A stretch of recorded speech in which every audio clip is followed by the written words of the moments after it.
this started back in February when I was trying to see how OSM works.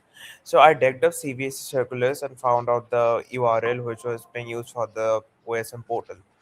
So I opened that site and I didn't have any login credentials because obviously I was not a principal or an examiner.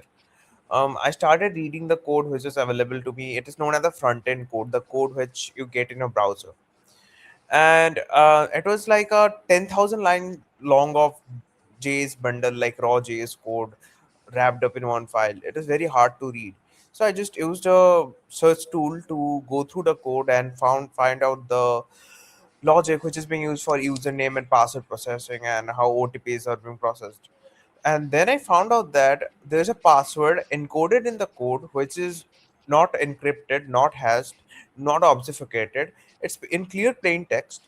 And using that password, you can log into anyone's account if you have that user ID. Finding out user IDs wasn't the hard part. I just Googled some OSM tutorials or some lists from school and picked up some random teacher's user ID. And with that user ID, I just logged into a teacher's account and saw that I could evaluate sheets, change details, and so on.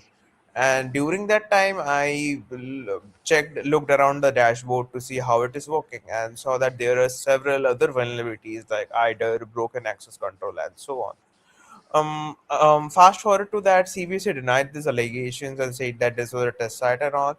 But I have visual proof, which are recording saying, and Sarthak also backed it up, say by saying that this was done in a production environment according to their contract. And after that, yesterday I managed to hack into another portal of CBSE and get admin access there. And this was a portal that CBSE can't deny because it's mentioned on the circular clearly line by line.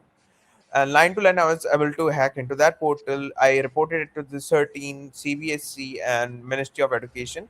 And shortly, 4 to 5 hours later, they took the portal down. But during that time, I was able to see how their database was structured, how they process the data, how they were storing images in public Amazon buckets located in Mumbai, and so on. It was and how the security is so poor, how most of the passwords contain the word poem, and how badly it is audited. This was pretty creepy to see, honestly, and it's just sad that they didn't follow any international standards of audits before taking this platform live to the public.